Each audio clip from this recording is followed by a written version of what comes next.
हे viewers, blog number 4 में आप लोगों का स्वागत है। तो आज हम लोग बात करेंगे आसाराम जी बापू के ऊपर लगे केस के बारे में।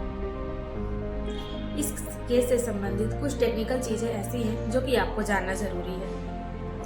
इस केस के जजमेंट नाजीर डॉक्यूमेंट से भविष्य में किसी भी पॉपुलर पर्सनैलिटी के ऊपर सिमिलर चार्जेस लगा करके उन्हें भी जेल भेजा जा सकता है। तो आज के इस टेक्निकल मुद्दे पे हम लोग विस्तृत रूप से बात करेंगे।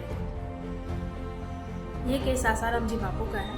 इसमें एलिगेशन एक लड़की ने लगाया है 2013 में, और उसने कहा है कि 2001 में उसके साथ रेप हुआ था, मगर उस लड़की ने डेट नहीं बताई कि किस डेट पे वो लड़की एलिगेशन लगा रही है। 2001 में गुरु पूर्णिमा का जिस दिन प्रोग्राम था, उस दिन उसने बोला कि मेरे साथ ऐसा ऐसा घटना हुआ। उसके बाद 2 दिन के बाद उसने बोला कि नहीं, जन्माष्टमी वाले दिन मेरे साथ ऐसा हुआ। फिर उसने अपना स्टेटमेंट बदला और फिर से उसने कहा कि मेरे साथ गुरु पूर्णिमा के 2 दिन बाद ऐसा ऐसा हुआ।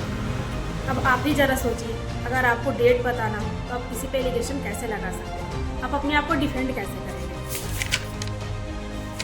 ये सारे केस बोगस है। यहाँ पर इंसिडेंट की कोई डेट ही फिक्स नहीं है। आप सोचिए कि आपके ऊपर कोई एलिगेशन लगाए और डेट भी आपको ना पता हो, तो आप कैसे अपने आप को डिफेंड करेंगे? आप किस डेट पर कहेंगे कि मैं उस समय वहाँ पर था या नहीं था, या कैसे अपने आप अपना डिफेंस भी करेंगे जब आपको डेट ही नहीं पता है?